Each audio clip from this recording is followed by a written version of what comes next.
apat na hayop na ito, o karyan na siyang Roma, siya may 10 sungay o 10 karyan o tribo.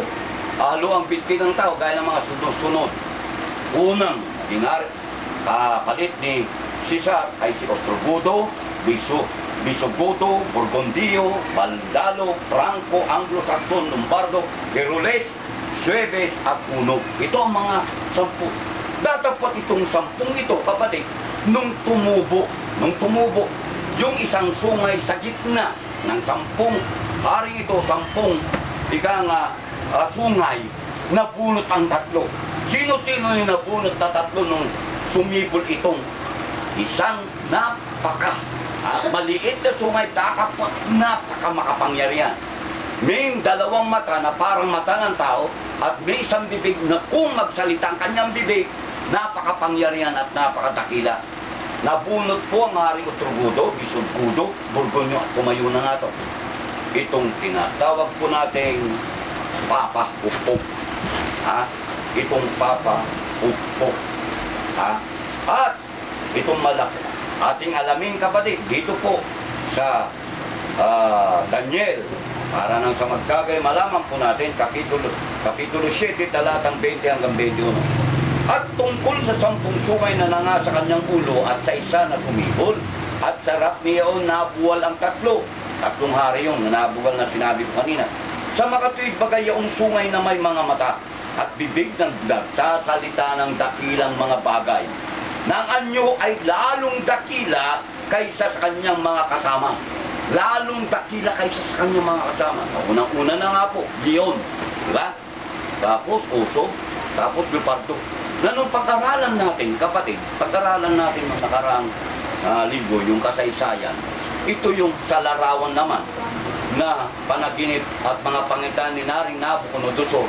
Parte siya ng binti at mga paa hanggang sa daliri na yung pagkakalakip ng bakal at putik na luto ng magpapalyo. Kita mo, kapatid, kung sa larawan, malayo-malayo, di ba? Sa pagsalarawan, tatapot sa hayop na ito, tunay na ating pong nabasa na siya ay may anyo na lalong dakila. Di ibig sabihin, pagdating sa hayop, mas dakila ito. Dakila sa leon, dakila sa uso, dakila sa leopardo, iba.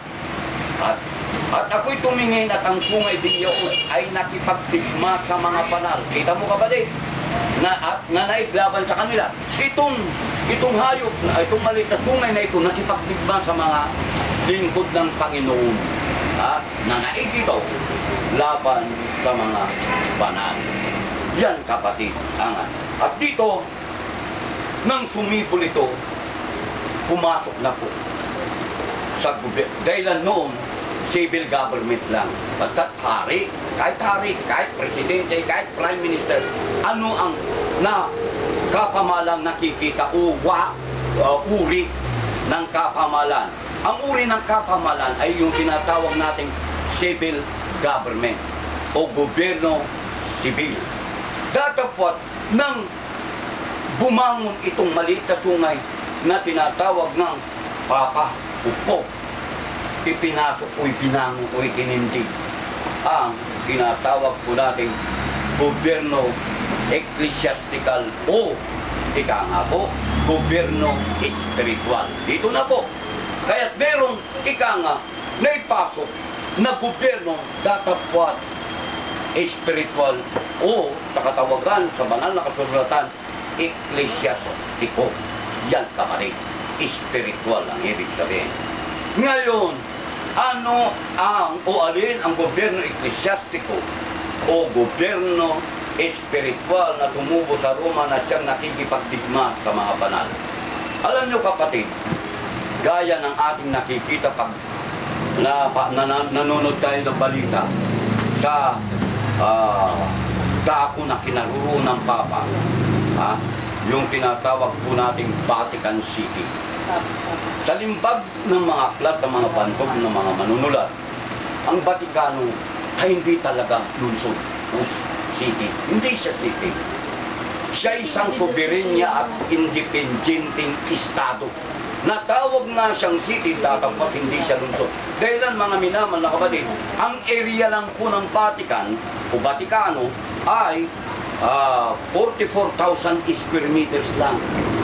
Na kung sasalin sa milya, 14,000 milya lang po ang Vaticano.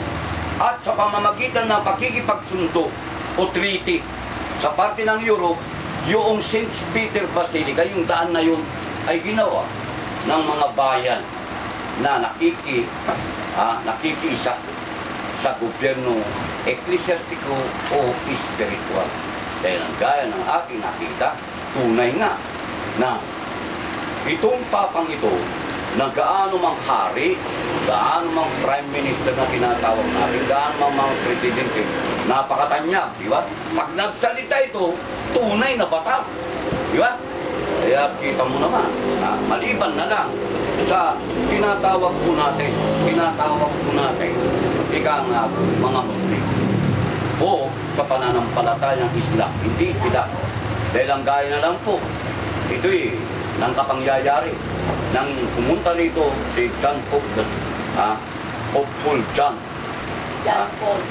Pope Paul II, di ba? John Pope Paul,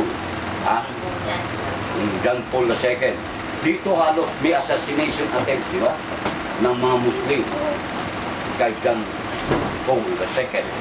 Kaya kita nyo kapatid, ngayon, alin ang gobyernong ito, kapatid?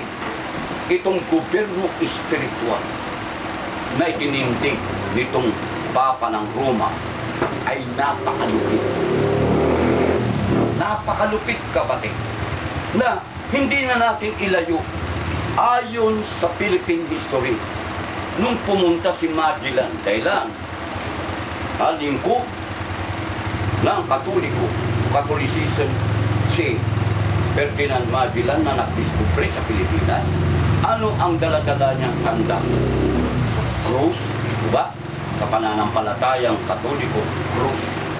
Na kung baliktarin yung krus, pag binaliktad mo, espada, gaano kalupit? Yung bawat sumalansang sa Katoliko, pinapatay sa pamamagitan ng krus. Hindi lang yan, mga malulupit na pagbilanggo at lalong-lalo na pagpapako sa mga napatunayang tunay na may kaparusang lumabag sa lituntunin ng kapapaan. Yan kapatid, ang kalupitan.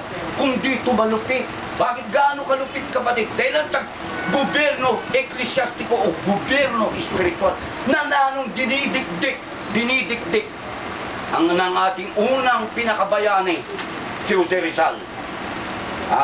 Yung alipuris ng Papa, yung mga praile, yung mga pari nung una, ano ang gagawin na kanyang iniutos sa mga sumusunod o sumasampalataya sa kanya?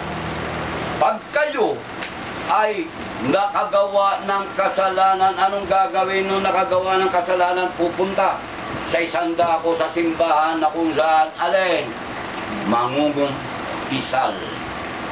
Mangungumpisal sa pare. At yung pare ay magsasabi lang ng kaunting kaparusahan. Datapwat sa likod niya sa kalupitan ng papang ito.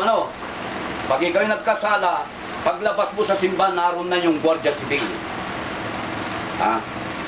Dahilan, mayroong pakikisama. Itong civil government sa spiritual government, matutuhayan natin sa susunod na aral yan.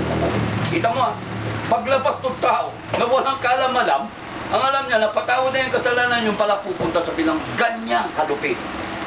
Ang Papa, na kahit dito, ay naranasan ng maraming mananampalataya. Ayon po yan kay Robinson sa kanyang sulat ng House ng Medieval History of Europe. Kay naman, sa outline ng history ni Myers naman, kapatid, o Wales, si Wales. Ang papang ito sa kanyang anting kapangyarihan, dahil bibibigyan, nagkakalita ng dadakilang bagay, makapangyarihan, ay nagtindig, nagbangon ng Inquisition. Ibig sabihin ng Inquisition, isang Church Tribunal, Roman Catholic Church Tribunal, na kung Ihahalin tulad natin yung mga naranasan dito sa Pilipinas ay noong